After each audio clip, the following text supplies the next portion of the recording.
What if I told you that the war on weapons of mass destruction was never about weapons? What if that was the cover story, the distraction, while the real operation was happening 60 feet underground, beneath the sands of ancient Mesopotamia? What if the United States didn't invade Iraq for oil or revenge, or even Saddam Hussein? What if they went in to get the gate?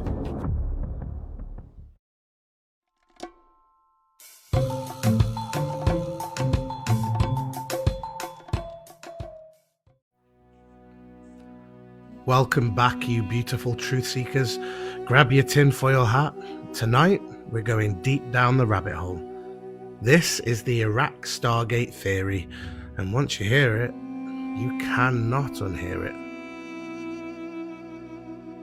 Okay, before we go full interdimensional, let's establish something that is not a conspiracy theory. It's archaeology.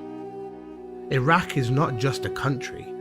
Iraq is Mesopotamia, the literal cradle of civilization. We're talking about the land where humanity first invented writing, mathematics, astronomy, agriculture, and organized religion, all within a suspiciously short window of time around 3500 BCE. Normal historians say mythology, metaphor, storytelling, but here's where it gets spicy.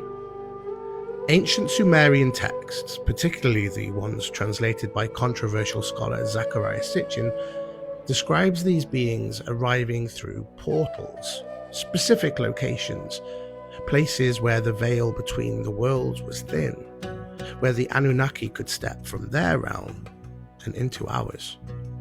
And one of those locations was described as being in the region we now call southern Iraq, near a city called Eridu, humanity's first city. Now, I know some of you are already typing Sitchin was debunked in the comments, and look, you may have a point. Mainstream Egyptologists and Assyriologists have significant issues with his translations. I do too. And I'm not here to tell you that Sitchin was gospel, but here's what I am saying. The mainstream can dismiss the interpretation all they want. The texts themselves, well, they're real. The artifacts, also real. The Sumerians genuinely describe things that are difficult to explain away. The Sumerian King List, an actual artifact currently sitting in the Asmolean Museum in Oxford. It lists kings who ruled before the Great Flood. And the reigns? Well, they're tens of thousands of years long. Modern scholars, again, chalk this up to mythology, but the list is precise.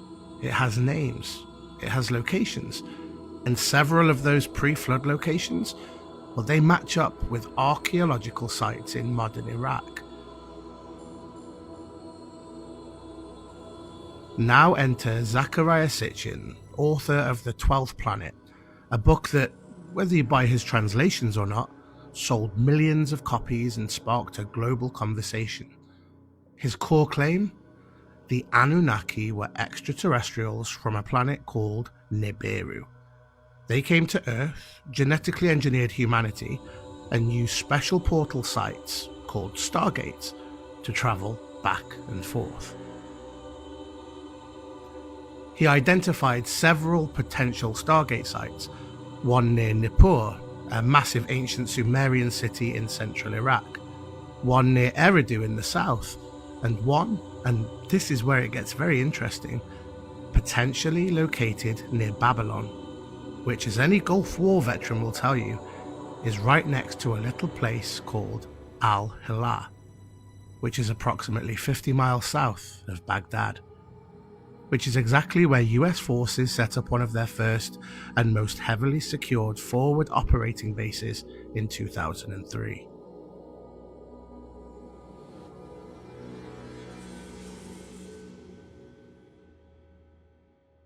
Now, let's talk about the invasion itself, because there are some very strange details that don't fit the official narrative. First, the looting of the Iraq Museum in Baghdad, April 2003. Days after US forces took the city, the museum was ransacked. Over 15,000 artifacts were stolen or destroyed, including some of the most important Sumerian objects ever discovered. Now here's the thing. American troops were everywhere in Baghdad. They guarded the oil ministry, they guarded government buildings, but the museum, well, that was left wide open. Defense Secretary Donald Rumsfeld, when asked about it, famously shrugged and said, "Stuff happens." Stuff happens. When irreplaceable 5,000-year-old Sumerian artifacts vanish, stuff just happens.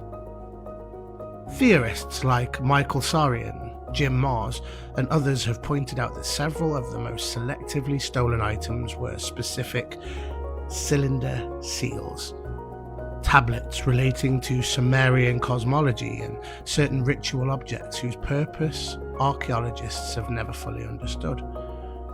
It's almost as if someone knew exactly what they were looking for.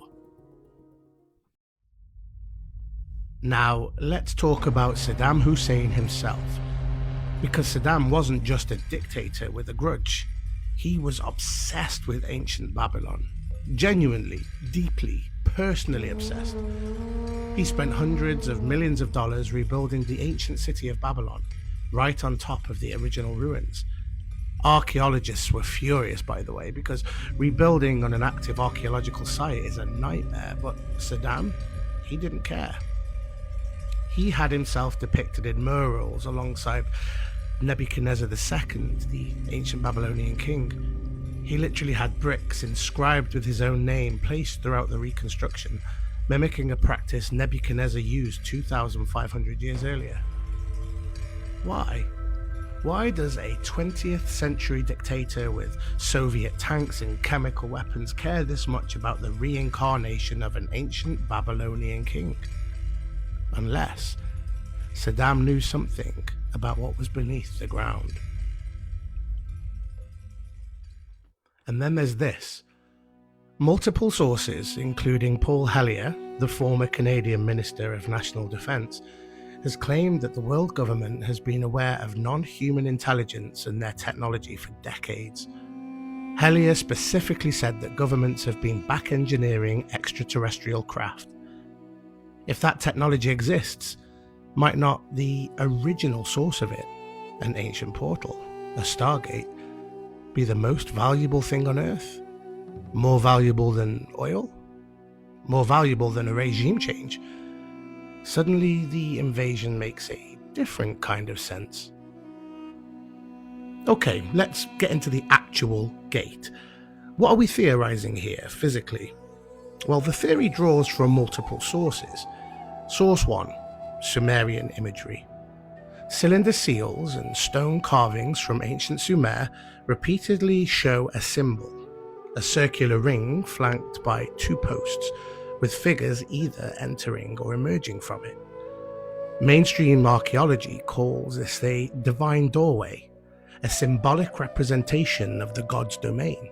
Conspiracy researchers say that's a literal diagram, a door or a portal. Source 2, the Stargate SG-1 connection. Now, look, I'm not saying a TV show is evidence, but bear with me. The show Stargate SG-1, which premiered in 1997, is about a secret military program that discovers an ancient alien portal buried beneath Egypt. The military uses it to travel to other worlds.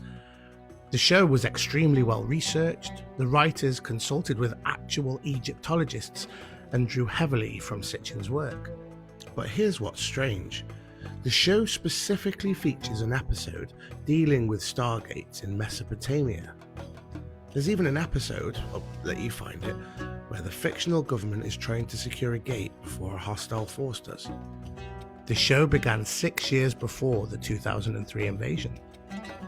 Art imitating life, or a little too much life imitating art? I'll let you decide. Source 3, the classified briefings.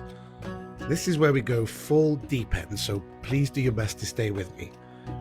Now, researcher David Icke, controversial I know, so put down them pitchforks, and separately William Henry, an author who specialises in ancient symbolism, they both claim that classified briefings exist with certain intelligence communities regarding what they call ancient machine technology, discovered at Mesopotamian sites in the 20th century. Now, no one's produced the briefing documents, but then again, no one produced the Pentagon UAP videos either, until they did.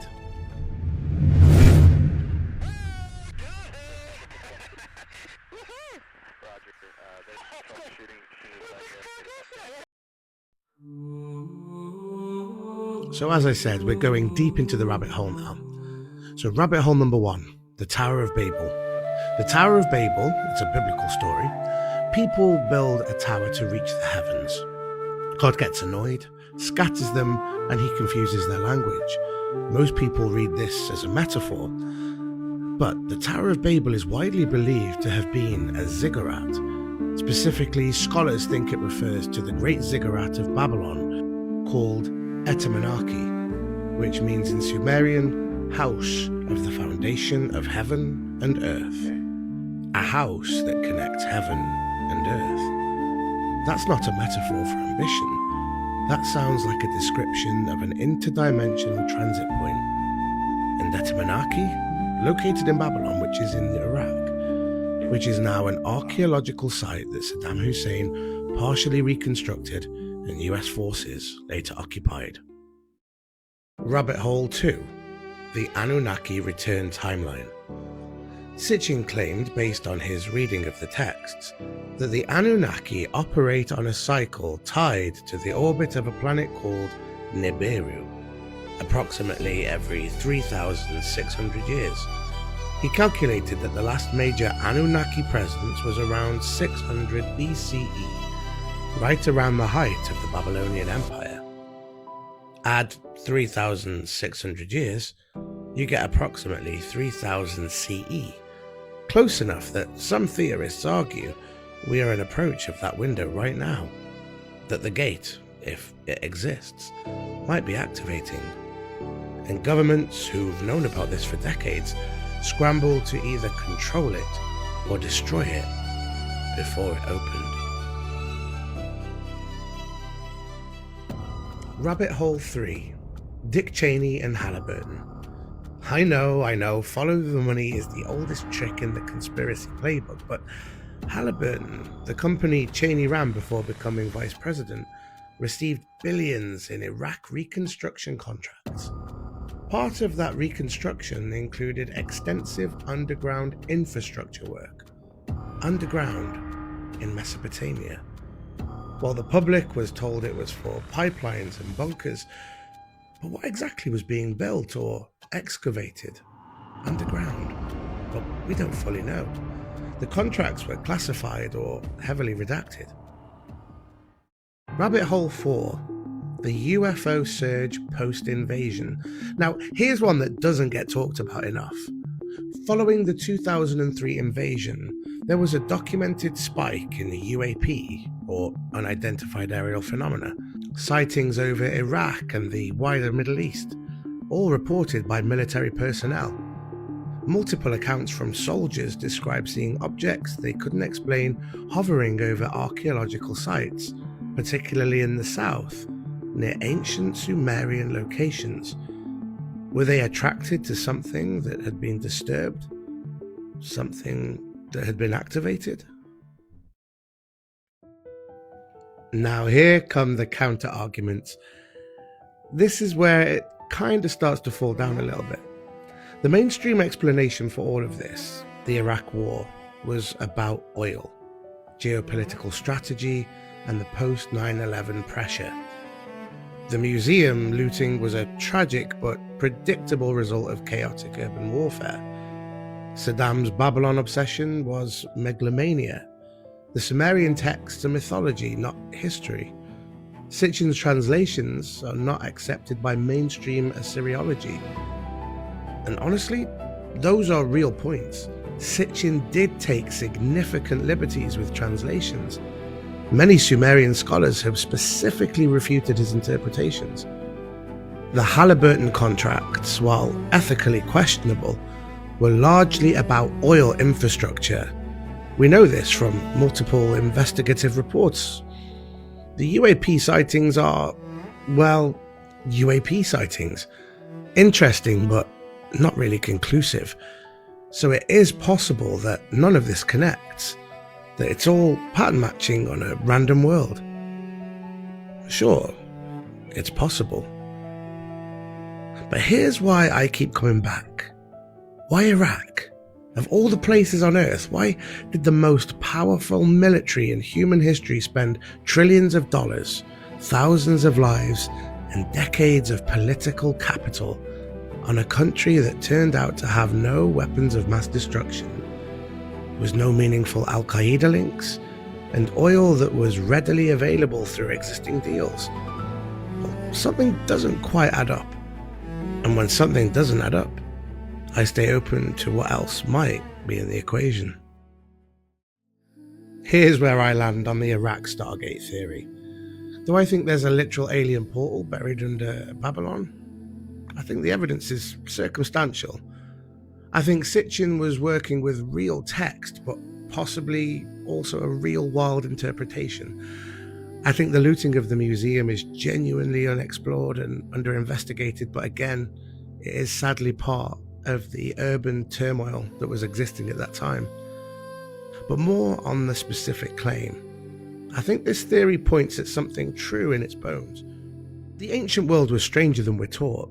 The Sumerians knew things, they built things, they described things that didn't fit the sanitized version of history that we humans just sort of figured stuff out. And powerful people, governments, intelligent agencies, corporations, they have a long history of being very interested in ancient sites and doing very little to explain why. Having said this, the Iraq Stargate theory, especially the facts you are told online, well, they have many faults. Take these images, for example. These were shared all across social media accounts claiming to be factual, yet the origins of these images were unverified and have no credible backing, some even AI. Well, this muddies the water between fact and fiction. Sitchin's interpretations still to this day cause huge controversies. For example, take Sitchin's claim that the term Anunnaki meant those who from the heaven came down. Now, proper translations show it actually refers to royal lineage, something along the lines of princely seed or princely blood. And scholars have continuously pointed out that Sitchin's interpretations don't match any legitimate reading of the ancient texts. But just because some of these claims fall apart under scrutiny doesn't mean the whole conversation is pointless. In fact, the real history is often more interesting than the viral version. Because when you strip away the photoshopped evidence and the mistranslations, you're still left with a civilization that was absurdly advanced for its time. The Sumerians were building cities, tracking planets, organizing complex societies, and writing down myths that still influence us today. All while most of humanity was still figuring out farming. So instead of asking, was there a Stargate? Maybe the better question is, why does this idea resonate so strongly in the first place? What is it about ancient Sumer that makes people feel like we're missing out on a chapter of human history?